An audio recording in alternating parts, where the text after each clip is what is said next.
It was with a measured tread as yesterday with Zuleika that he entered the avenue of elms.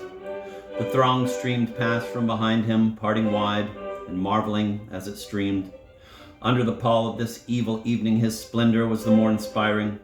And just as yesterday no man had questioned his right to be with Zuleika, so today there was none to deem him caparisoned too much. All the men felt at a glance that he, coming to meet death thus, did no more than the right homage to Zuleika. Aye, and that he made them all partakers in his own glory, casting his great mantle over all Comorians. Reverence forbade them to do more than glance, but the women with them were impelled by wonder to stare hard, uttering sharp little cries that mingled with the crying of the rooks overhead. Thus did scores of men find themselves shamed like our friend Harold. But this, you say, was no more than a just return for their behavior yesterday, when in this very same avenue, so many women were almost crushed to death by them in their insensate eagerness to see Miss Dobson.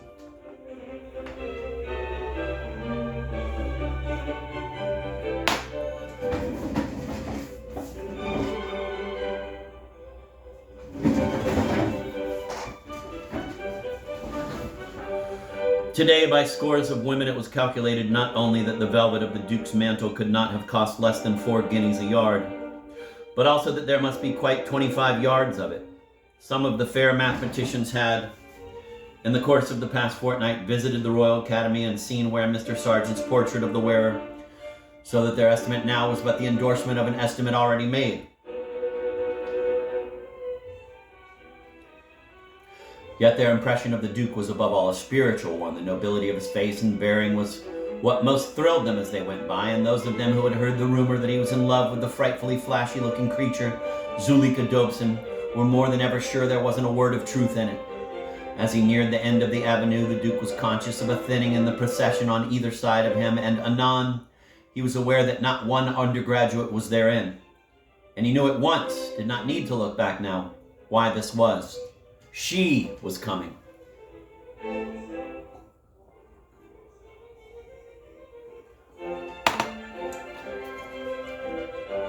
Yes, she had come into the avenue, her magnetism speeding before her, insomuch that all along the way the men immediately ahead of her looked round, beheld her, stood aside for her. With her walked the McKern and a little bodyguard of other blessed acquaintances. And behind her swayed the dense mass of the disorganized procession, and now the last rank between her and the Duke was broken. And at the revealed vision of him she faltered midway in some raillery she was addressing to the McKern. Her eyes were fixed, her lips were parted, her tread had become stealthy. With a brusque gesture of dismissal to the men beside her, she darted forward and lightly overtook the Duke just as he was turning towards the barges. She whispered, smiling round into his face. His shoulder knots just perceptibly rose. There isn't a policeman in sight, John. You're at my mercy. No, I'm at yours. Tolerate me. You really do look quite wonderful. There, I won't be so impertinent as to praise you. Only let me be with you, will you? The shoulder knots repeated their answer.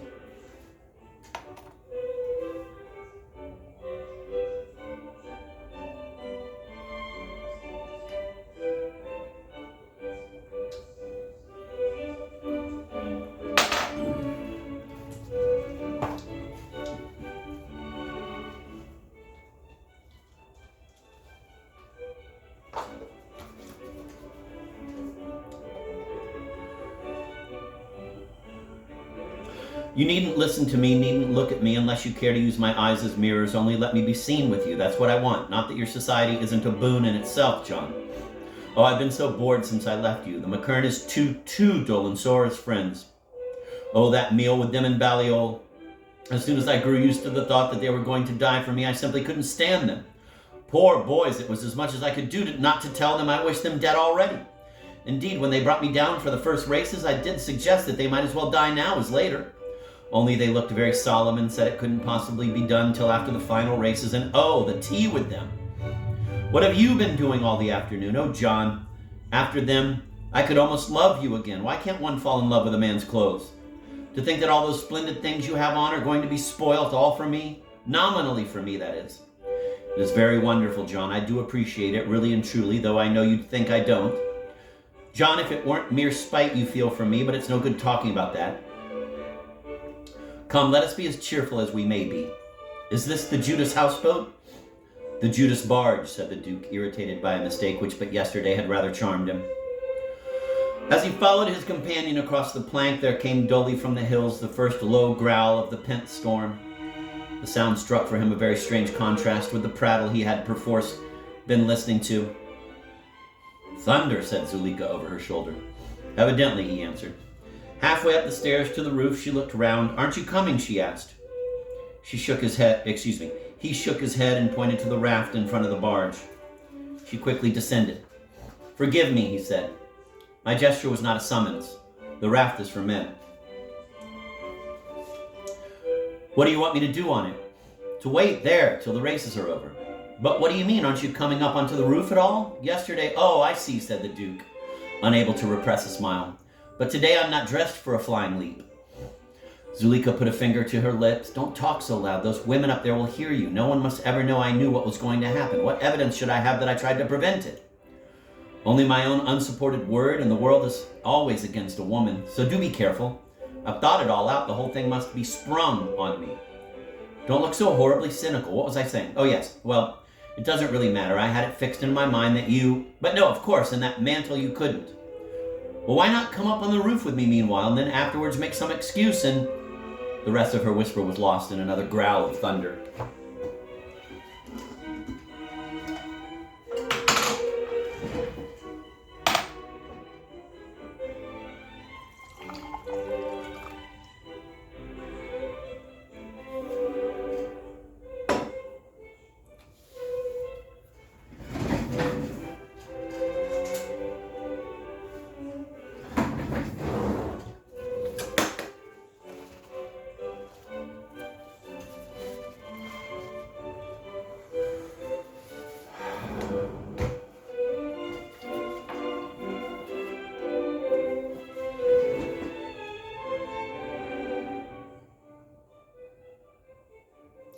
I would rather make my excuse forthwith, said the Duke, and as the races must be almost due now, I advise you to go straight up and secure a place against the railing. It will look very odd, my going all alone into a crowd of people whom I don't know. I'm an unmarried girl. I do think you might... Goodbye, said the Duke. Again, Zuleika raised a warning finger. Goodbye, John, she whispered. See, I am still wearing your studs. Goodbye. Don't forget to call my name in a loud voice. You promised. Yes. And, she added after a pause, remember this, I have loved but twice in my life, and none but you have I loved. This, too, if you hadn't forced me to kill my love, I would have died with you. And you know it is true.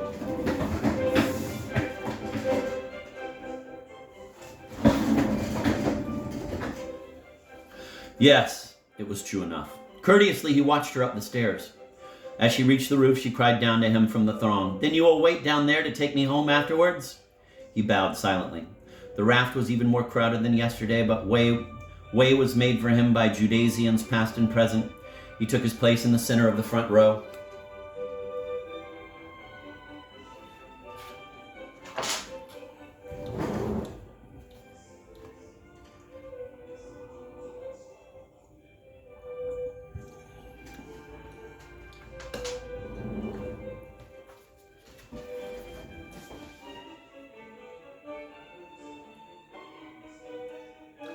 At his feet flowed the fateful river from the various barges. The last punt loads had been ferried across to the towing path, and the last of the men who were to follow the boats in their course had vanished towards the starting point.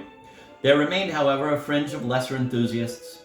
Their figures stood outlined sharply in that strange dark clearness which immediately precedes a storm. The thunder rumbled around the hills, and now and again there was a faint glare on the horizon.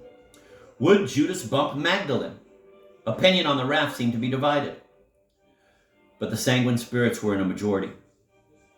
If I were making a book on the event, said a middle-aged clergyman with that air of breezy emancipation which is so distressing to the lady, I'd bet 2-1 we bump. You demean your cloth, sir, the Duke would have said, without cheating its disabilities, had not his mouth been stopped by a loud and prolonged thunderclap. In the hush thereafter came the puny sound of a gunshot. The boats were starting. Would Judas bump Magdalene? Would Judas be head up the river?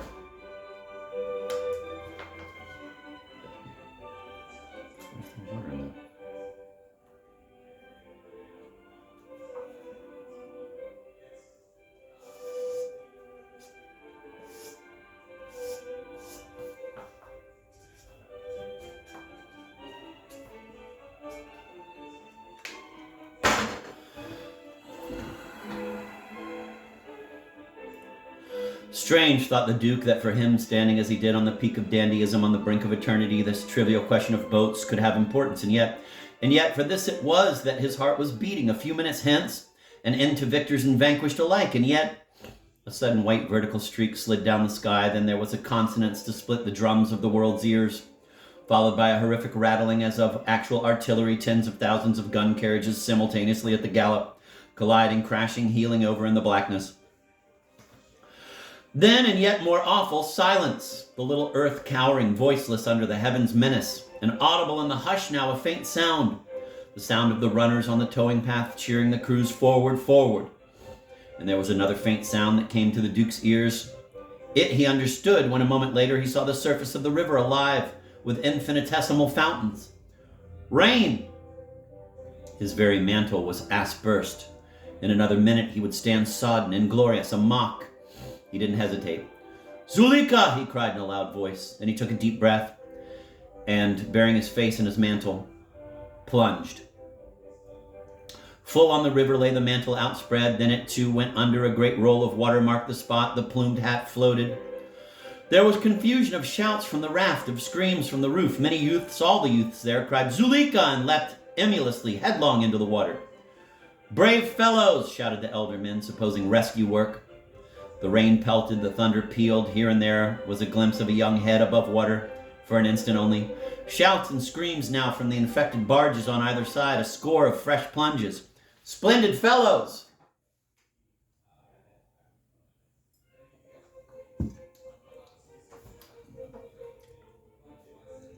Meanwhile, what of the Duke? I am glad to say that he was alive, and but for the cold he had caught last night, well, indeed, his mind had never worked more clearly than in this swift, dim underworld. His mantle, the cords of it having come untied, had drifted off him, leaving his arms free.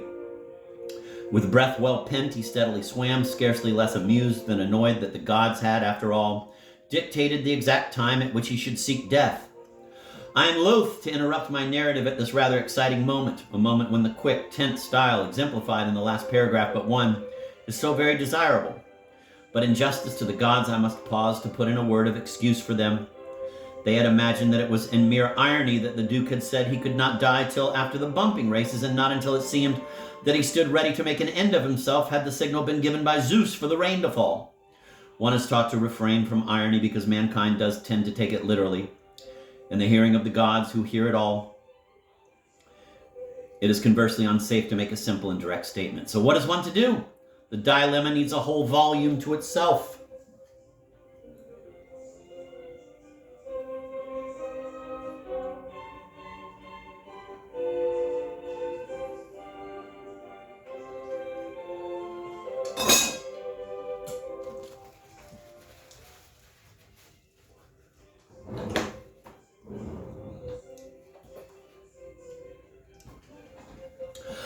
But to return to the Duke, he had now been underwater for a full minute, swimming downstream, and he calculated that he had yet another full minute of consciousness. Already the whole of his past life had vividly presented itself to him.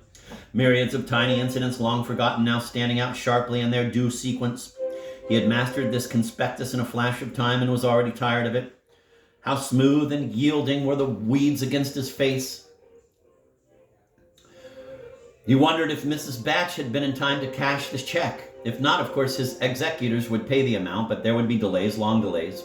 Mrs. Batch in meshes of red tape for her, green weeds for him. He smiled at this poor conceit, classifying it as a fair sample of a merman's wit. He swam on through the quiet, cool darkness less quickly now, not many more strokes now, he told himself. A few, only a few, then sleep.